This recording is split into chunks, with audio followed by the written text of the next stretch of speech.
ঈদুল আজহা। ঈদুল আজহা মানেই কোরবানি।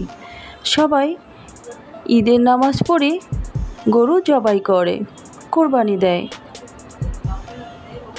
সবাই কম বেশি আপনারা গরুর মাংস খেয়ে থাকেন। একরকম গরুর মাংস খেতে খেতে আমরা বোর হয়ে যাচ্ছি। আজ একটা নতুন রেসিপি নিয়ে আপনাদের সামনে প্রেজেন্ট রয়েছি। And tips and tricks by the way cook and recipe চ্যানেলে আজকে থাকছে খুবই মজাদার খেতে নিউ স্টাইলের গরুর মাংস ভুনা। তো চলুন দেখি স্টার্ট। এখানে ব্লেন্ডারে মিক্সিং জারে কাঁচামরিচ নিয়ে নিয়েছি 7-8টার মতো, আর 10-12টার মতো শুকনো মরিচ অ্যাড করে দিব। এই মরিচটাকে ব্লেন্ড করে নিব। বাটা মরিচ দিয়ে গরুর মাংস রান্না করলে খেতে কিন্তু বেশ ভালো লাগে। আগের দিনে সবাই এভাবে বাটা মরিচ দিয়ে রান্না করতো, এখন আর আমরা কষ্টের ভয়ে এগুলো ভুলে গেছি। একটি ফ্রাই প্যানে অয়েল দিয়ে দিলাম। সরিষার তেলটা গরম হওয়ার পরে পিস করা আলুগুলো অ্যাড করে দিয়েছি। আলুগুলোকে এপিট ওপিট করে ভেজে নিব। প্রথমে একটু হলুদ গুঁড়ো আর একটু লবণ দিয়ে তেলের উপরে ভেজে নিব। একটু খেয়াল করবেন যাতে এটা পুড়ে না যায়, তাহলে কিন্তু এটার স্বাদ এবং স্মেল দুটোই নষ্ট হয়ে যাবে। অনেক সময় আমরা বুঝি মাংসের সাথে আলু দিয়ে রান্না করলে খেতে টেস্ট হয় না। এভাবে যদি আমরা ভালো করে তেলের উপর ফ্রাই করে নিই তাহলে কিন্তু অবশ্যই খেতে ভালো লাগবে। এরই মাঝে আর একটা প্যানে 1 কেজি গরুর মাংস নিয়ে 1 স্পুন আদা পেস্ট, 1 স্পুন জিরে পেস্ট, আর দিয়ে দিয়েছি 1/2 স্পুন রসুনের পেস্ট, 1 স্পুন পেঁয়াজের পেস্ট, 2 স্পুন হলুদ গুঁড়ো, 1.5 স্পুন মরিচের গুঁড়ো। আমি বাটা মরিচটা অ্যাড করব, এই জন্য কিন্তু মরিচ গুঁড়োটা আর বেশি অ্যাড করিনি।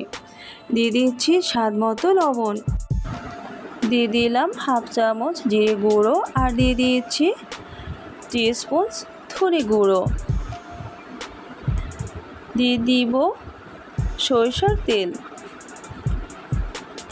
দিয়ে দিলাম ভেজে নেওয়া আলুগুলো।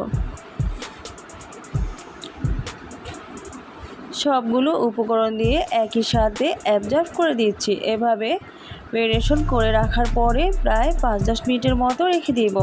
এতে করে মশলাটা আলুর সাথে একই সাথে অ্যাবজর্ব হয়ে যাবে। আর একটা প্যান বসিয়ে সরিষার তেলটা গরম হওয়ার পরে 1/3 কাপ পেঁয়াজ কুচি, 1/4 কাপ রসুনের কুচি অ্যাড করে দিয়েছি। তেলের উপর কিছুক্ষণ ভেজে নেওয়ার পরে 2টো বড় বড় আস্ত দারুচিনি, 3-4টা লবঙ্গ, 5-6টা এলাচ আর তেজপাতা অ্যাড করে দিলাম। দেখতে পাচ্ছেন ম্যারিনেশন করা মাংসটা কত সুন্দর কালার বেরিয়ে এসছে আর সফট হয়ে গেছে, তাই ভালো স্মেল এসছে। ভেজে নেওয়া পেঁয়াজের উপরে ম্যারিনেশন করা মাংসটা অ্যাড করে দিয়েছি।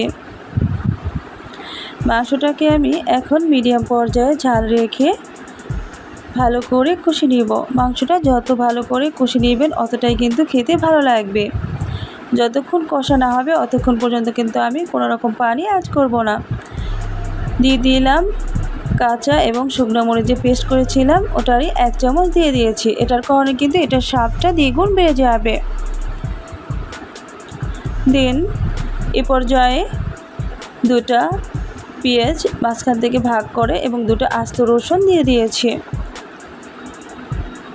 আপনারা ঈদের সময় এভাবে রান্না করে দেখবেন, খেতে কিন্তু বেশ ভালো লাগবে। গরম পানি অ্যাড করে দিলাম। যেটুকু পানি অ্যাড করে দিয়েছি এর ভিতরে মাংসটা সিদ্ধ করে নিব। কোরবানিতে গেস্ট আসলে এভাবে একটু ট্রাই করে দেখবেন। দেখতে পাচ্ছেন একদমই রেডি। আমার মাংসটা কালারটা কত সুন্দর এসছে, দেখে বোঝা যাচ্ছে কতটা লোভনীয়। এভাবে নিউ স্টাইলের রেসিপিটা আপনারা যদি একবার ট্রাই করেন তাহলে কিন্তু যে গেস্টরা খাবে তারা কিন্তু খেয়ে ভালোই প্রশংসা করবে এবং নিজেদের কাছেও খেতে খুব ভালো লাগবে।